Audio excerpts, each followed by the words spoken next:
How do you say tanking without actually saying tanking? You lose 4 games in a row. And AP still seems to struggle with clock management. And the Raider Nation is yet again in an uproar. I'm Douglas Sheffield. We have all that and more coming up next on Sideline to Sideline right here on Section 105 Media Network. I had a dream that someday I would build the finest organization in professional sports. Just win. Play hard. Try not to make mistakes. But don't worry about mistakes because there's only one thing that counts. Just win. It doesn't matter if you want the Raiders to tank or not, because they're tanking by default at this point. The question is that a bad thing? To me, it's not a bad thing at all. But what is bad, in my opinion, is that the Raider Nation is ready to settle to beat the Chiefs at home as a quasi-Super Bowl because we all know the season is over. Again. But we have no business beating the Chiefs, especially with the top pick in the draft on the line. And with that in mind, here's the 2025 NFL draft order following Week 8, but before the end of the Steelers versus Giants game on Monday Night Football. Picking number 1 would be the Carolina Panthers. At number 2, the Tennessee Titans. At number 3, the New England Patriots. And at number 4, the New York Jets. The Jacksonville Jaguars would pick at number 5, followed by the New Orleans Saints at number 6. That leaves us picking at number 7. But another question is, how many of the teams ahead of us would want to draft the best QB available? Ask yourself, do you want the Jets to draft the QB that we want because we played ourselves out of a top 4 position in the draft? Imagine Sanders throwing the ball to Devontae Adams next year because we beat the Chiefs in what we have now called our Super Bowl. Not what I want to see. And AP was questioned on why he would take all 3 timeouts on the Chiefs' second to last drive in the fourth quarter instead of saving his timeouts in case he needed them at the end of the game. After that, the Chiefs ended up kneeling 3 straight times with 2 minutes to go to end the game after we missed an opportunity on the onside kick. We could have at least forced the Chiefs to run the ball and give our defense a chance to get the ball back for the Raiders offense. I know he's a rookie head coach, but I'm not sure the Raiders can afford to wait on him to get better, or if they're even going to give him more time to develop after this season. He does have the fact that the Raiders are still paying Gruden and McDaniels on his side. Again, is that a good thing, though? Especially considering this. I know I'd like to see Primetime coach the Raiders. I would go so far as to say that Primetime would come to the NFL if the Raiders drafted Shedeur Sanders. But we would need to be in position to draft Shedeur. I mean, Deion Sanders would bring a lot of Super Bowl experience to the Raiders. And Deion is proving that he can coach and build up a program. At this point of the season, the Raider Nation is in an uproar, and it's nothing new. So now that the Raider Nation is split on AP and calling for heads to roll, let's get into the state of the Raider Nation. But first, be sure to like, comment, and subscribe if you haven't already.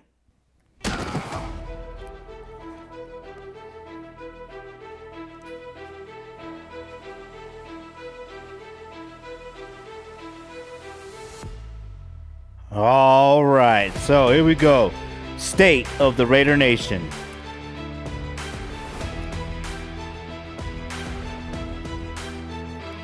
Starting off, the general consensus is we deserve better.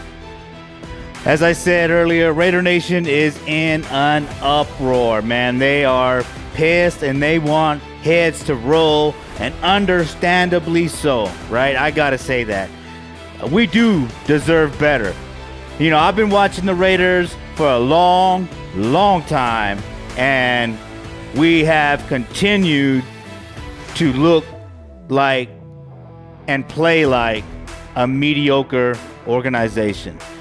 You know, when I was born in 1980, the Raiders won their second Super Bowl and went on to win their third. But since then, we've only lost the Super Bowl and just missed the playoffs year after year. So it's time for the Raiders to start playing better for the Raider Nation. And as I said, the Raider Nation is calling for heads to roll, and it's starting with Luke Getsy. And it's kind of hard to argue that point with plays like this, right? Fourth quarter, 8 minutes to go, and we have Thayer Mumford lined up as a wide receiver. Now, most Raider fans know or should know that Thayer Mumford has been checking in as an eligible receiver a lot this season, but at this point it's getting ridiculous, right? This hurt us. He is not going to do anything up there, and the Chiefs defense is not going to be fooled by that. Terrible, terrible idea by Luke Getsy. And with shit like this, as I said, the Raider Nation is calling for Luke Getsy to be fired. And unless you're a homer, you know, you got to agree. But I'll say this, okay? It's not just Luke Getsy, because remember, AP said, I chose Luke Getsy because he beat us. Not necessarily the best thing, I guess, in hindsight. But of course, hindsight is 2020. But it's gotta make you wonder, right? What's going on, you know, with AP? Because the recipe to beat the Chiefs did not work this year. And a lot of that I can feel confident in saying that is because of this weird fascination that AP has with the Raider Nation, I would say. You know, taking pictures with the fans like this when you're insulting a 3-time Super Bowl champion, the guy we need to beat to get to the Super Bowl. I mean, it makes us look dumb as a team, as fans. This picture shows that. Like AP, Coach AP, please be a coach and stop playing around with fans that say stupid shit like this. Good news is when we get our cheeks clapped by KC, y'all won't blame me. Ha ha ha, we suck. This guy is a clown, okay? And he's involved our players, you know, and this all happened and started, you know, in the off season, and it just came back to bite us in the ass, right? You know, yes, man, we are terrible, Joshua, but dude, you are a terrible fan. You suck. You are the GOAT when it comes to sucking. All right, please. I know we've had a few conversations, Joshua, and I've heard about you from a few friends of mine. I know your claim to fame is that you're at every Raider game front row, but I've been told by fans that are better than you that it's about representing the Raiders the right way, and I feel like you put us on the spot, threw us out in the national media news, just so you could get a little bit more claim to your Raider Nation fame. Let it go, bro, and just be a fan, right? That's what I would say. Also, I'm going to say I agree with this, that AP may not be the guy. Again, he's taking pictures with Raider fans when they're insulting a 3-time Super Bowl champion. He's had all the off-field problems with the college suspension, the car dealership issues that led to bankruptcy. He, went back and forth with Devontae Adams, before the trade. I don't know, man. Just because he has a cool car does not make him qualified to be the Raiders head coach. Now, here was my prediction back in September of 2023. I predicted that the Raiders would fire McDaniels, and then Brady convinces Prime to coach the Raiders. Then Prime drafts Sedura Sanders to play QB for the Raiders. We're going to win 4 Super Bowls. Please, football gods, please. So this was a prediction of mine a couple of years ago, and I feel like there's smoke, and so there must be some fire. So moving right along, man, the only way to get to Sedura would be to tank, because we're not going to the playoffs. It's just not going to happen. And I know that Raider Nation gets upset about stuff like that, but hey, man, you just got to realize that we are not a good team, and it's showing. And we can become a good team if we get a quarterback that can lead us. All right, but that means that we got to lose this season, y'all, because we would be picking number 7 as of now, and that's not going to get Sedura Sanders. Now, of course, we could trade up and do all kinds of stuff, but that's not necessarily gonna happen unless somebody is willing to wheel and deal with us. So the only way we can control our future at this point would be to focus on the draft, limit the guys that we want to build around once we get, or limit the guys we want to use to build around Sedura Sanders if we were able to get them, limit their play time, keep them healthy, so that way when Sedura Sanders, if he does become a Raider, we have the weapons he needs and the people on the offensive line that can protect him. All right, again, it's not something that I want. I don't want to lose. I've been watching the Raiders lose forever, but at this point, we are tanking by default. So, with that being said, that does it for this week's version of State of the Nation.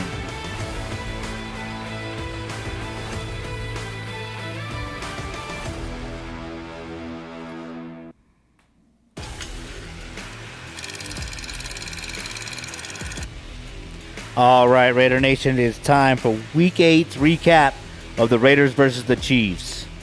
Now, the Raiders lost this game 27-20, and it wasn't even really that close. I thought the Chiefs had control of this game pretty much throughout. Even though, we threw punches with them, we were just unable to convert in the red zone, convert third down. So again, we had no business beating the Chiefs, and hopefully it works out for us in the draft. The Raiders did win the coin toss and elect to defer, so the Chiefs offense takes the field first. The Raiders defense, though, forces the Chiefs into a third down attempt when DeAndre Hopkins makes his presence felt after just signing with the Chiefs. Now, there was a time when players in the twilight of their career would go to New England to win a Super Bowl championship, but now it seems like they're going to Kansas City to win that championship. So expect more of that for years to come.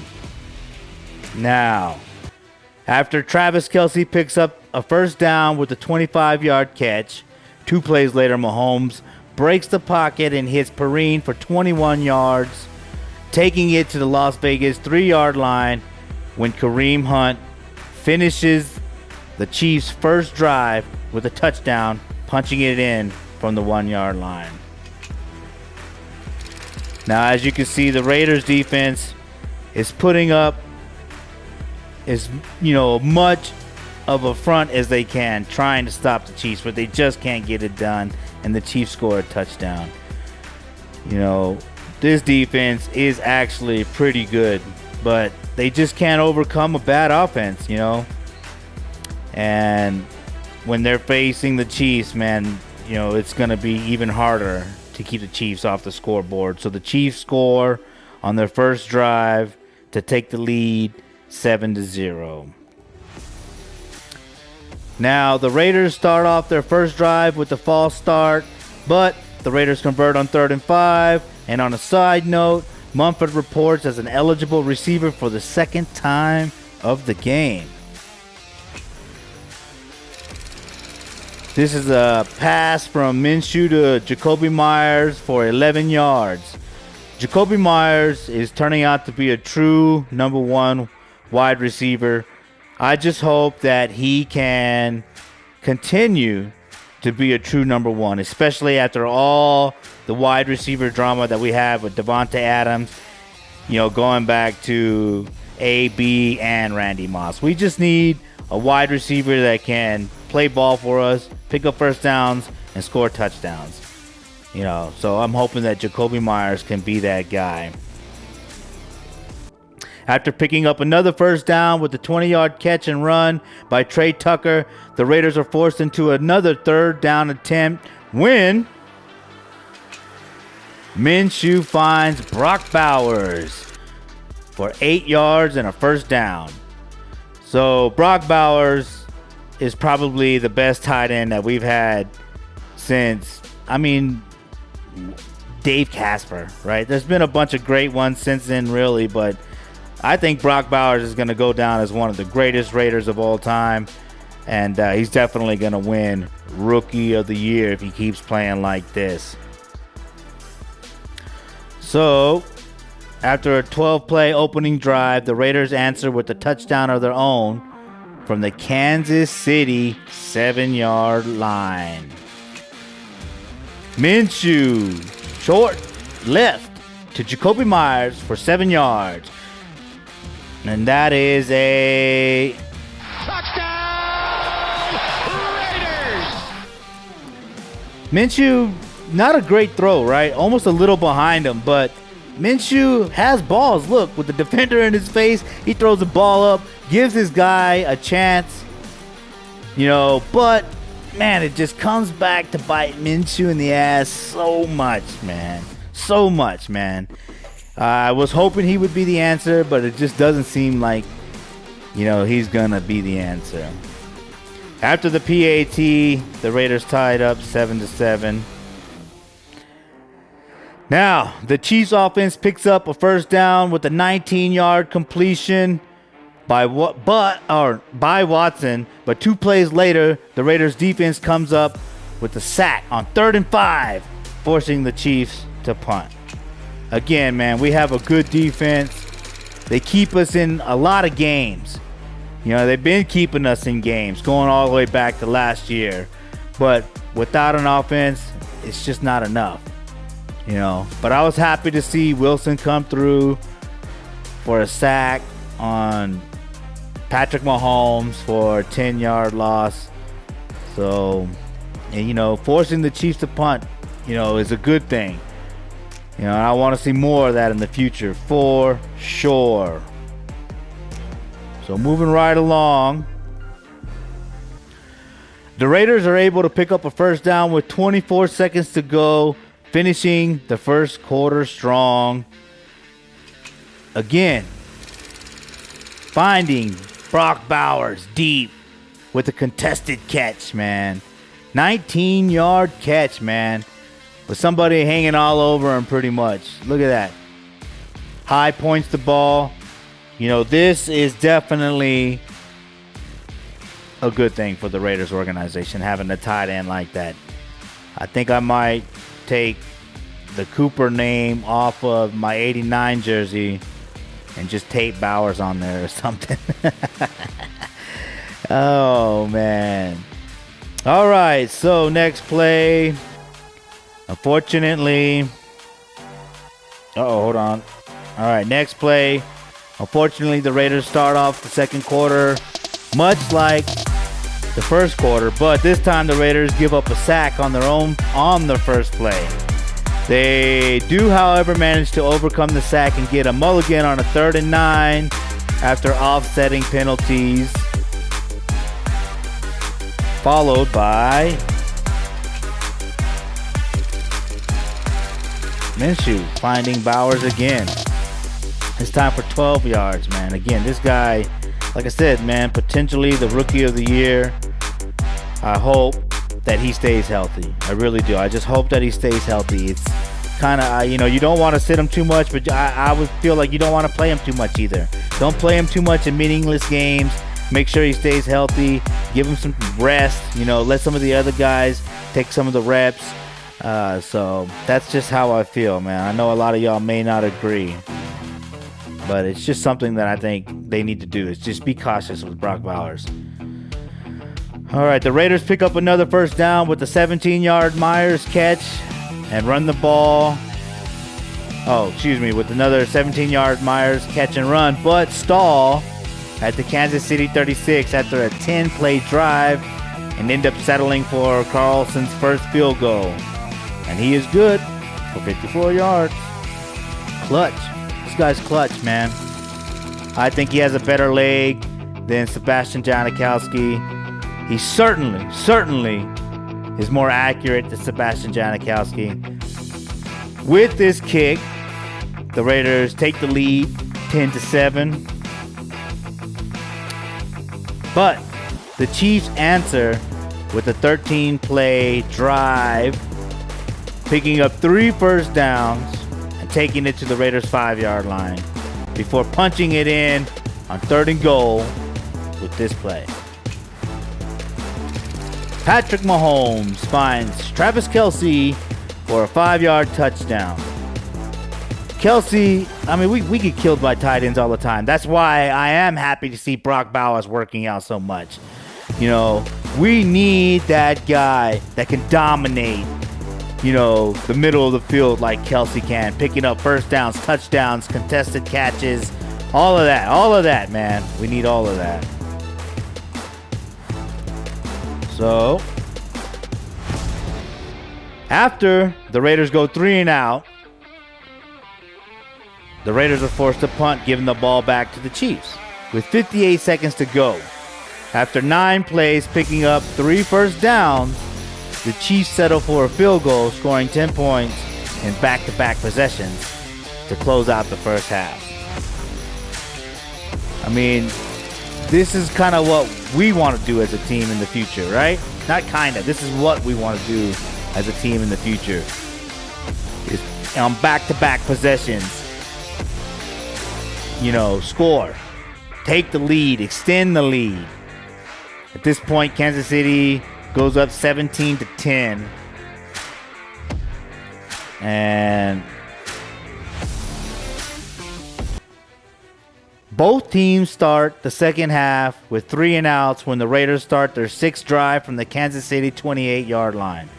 Then after a false start on Jackson Powers Johnson, the Raiders get help with a defensive holding call on 3rd and 7, leading to another first down.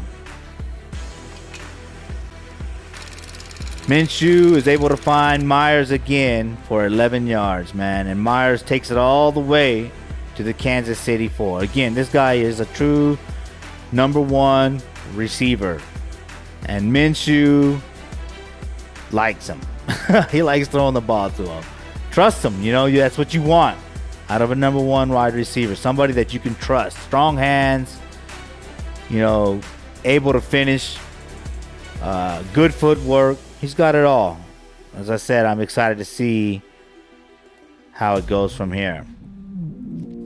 The Raiders stall again, this time in the red zone, failing to score a touchdown from the Kansas City 4-yard line when Minshew is sacked on 3rd and goal, leading to another field goal, this time for 32 yards. Here's the sack. Definitely not what you want to see in the red zone. You got to score touchdowns in the red zone. But again, not exactly what they should be doing at this point, I guess. And with the PAT, the Raiders pull closer, making it 17-3 Kansas City. All right. After the Raiders special team units come up with a big tackle at the Kansas City 15, the defense comes up with its only turnover of the game when Patrick Mahomes is intercepted by Trayvon Merrick. Merrick, I wish you would have got it into the end zone. No, wait.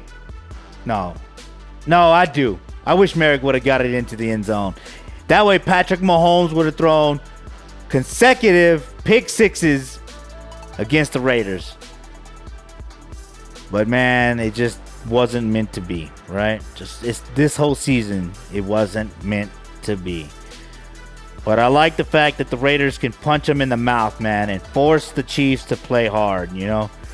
We can at least hang our hats on that, I think. All right. Now, even though we got the ball at the 4-yard line, let's see. The Raiders offense fails to score a touchdown in the red zone again. To make things worse, they failed to score at all from the Kansas City 3-yard line, I should say, when Minshew is sacked again, this time on 4th and goal. Just no protection. Offensive line is a concern. I know they did make some moves, so I'm excited to see how everybody works out in their new positions. We might take a couple of more looks later this week at what moves they were making. All right. So Kansas City winds down the clock going on a 19-play, 87-yard, 9-minute, and 43-second drive. That was a lot to say. It started at their own 8-yard line, and it took us into the fourth quarter. But the Chiefs do stall at the Raiders' 5-yard line and settle for a field goal with 8:44 to go in the fourth quarter. Hobbs coming through big time, man. Again, he's one of the best guys that we've had in a long time. And I'm just happy to see that he is still playing well. He's still healthy. I just hope that we can get him re-signed. So after the kick is good, the Chiefs go up 20-13. The Raiders fumble the game away with 8:06 to go when Minshew fumbles the ball at the Raiders 37. Man, like I said, Minshew giveth and Minshew taketh away. You know, he giveth takeaways, and that's not good. So, man, it wasn't even close. I mean, just Minshew, hold on to the ball, please, man. Please hold on to the ball. Ball squirts out. Chiefs, small little return, but they get the ball back, and immediately the Chiefs go on another long drive and capitalize with a touchdown, making it 27-13 with 4:59 to go. Patrick Mahomes running to the outside hits the rookie sensation Worthy for a 9-yard touchdown pass. I mean, I don't know what else to say. I thought there was maybe a pick on that play, but the announcer said because this, because that, there was no pick. I guarantee you we would get called for that play. And after the PAT, the Raiders are down 27-13. Now the Raiders start their final drive and go 13 plays, 70 yards in garbage time and score a touchdown to make an ugly loss look a little bit better, I guess, than Allegiant Stadium. I mean, too little, too late, but still, Minshew has balls. With defenders in his face, he delivers a catchable ball, this time to DJ Turner for the touchdown, and the Raiders are able to save a little bit of face, bringing the score to 20-27.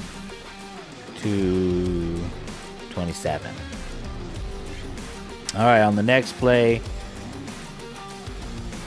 the Raiders attempt an onside kick, but the Chiefs recover and take the victory formation in Allegiant Stadium once again.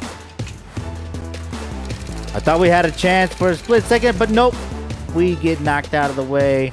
We get almost another chance, but the Chiefs recover. And again, we get to see Patrick Mahomes kneel down in Allegiant Stadium. You know, it feels like that's where we needed our timeouts. You know, if we could have had all of our timeouts we wouldn't have had to kick the onside kick. We could have just kicked off, tried to get the Chiefs to go 3 and out, or turn the ball over and give our offense a chance with maybe 30 seconds or a minute or so to go if we had all 3 of our timeouts. So that's just the way it goes, man. That's the way the cookie crumbles. There's really not a whole lot to say, you know. The Raiders lose 27-20. Now, the Raiders could only manage picking up 15 first downs to the Chiefs' 23 first downs. The Raiders held on to the ball for 27 minutes and 30 seconds. The Chiefs had the ball for 32 minutes and 30 seconds. Both teams had 9 drives total. But the second week in a row, the Raiders couldn't convert on third downs. This time going 6 for 13 on third down, while the Chiefs were 12 and 16 on third down. Here's the big one, though. The Chiefs were able to capitalize in the red zone, going 3 for 4, and the Raiders could only go 2 for 4 in the red zone. Again, and when you get the ball at the 3-yard line and can't punch it in, it's time to tank. It's time to tank. I know you don't want to hear that. I know. I'm sorry. Nobody wants to hear the Raiders should tank, right? So, I'm sorry, man. Just final thoughts, though. Again, don't be like the goat sucker, right? That guy is a discredit to the Raider Nation. Don't be that fan. AP, man, stop playing around with fans and focus on the team. Okay? Focus on the team. Man, I'm telling you, Deion Sanders is taking a program like the Colorado Buffaloes and turning it into a winner. You know what I mean? The Colorado Buffaloes weren't doing all that well, right? If well at all, before Deion. You know, now Deion took a smaller school like that and put them on the map. I feel like primetime can do that for the Raiders, especially if we draft Sedura Sanders. So while we all hate losing, we should all hope to get the quarterback we need to win in a quarterback-driven league, especially considering that a lot of quarterbacks are coming in and being successful because they're training at a higher level. They're playing at a higher level from high school to college and into the NFL. So it's a quarterback league, so we got to get our quarterback. All right? Half of y'all didn't like Derek Carr. And before then, we didn't have anybody since Rich Gannon. So, I don't know. As an organization, we need to make some business decisions and put ourselves in position to draft someone who could help us. And my vote goes to Sedura Sanders. So, maybe this November, my vote will count. All right, Raider Nation, man, that's gonna do it for final thoughts. All right, y'all have a good night, a good day, wherever you are in the world, Raider Nation. You're not gonna stop repping the Raiders, but you're gonna stop repping them in a bad way.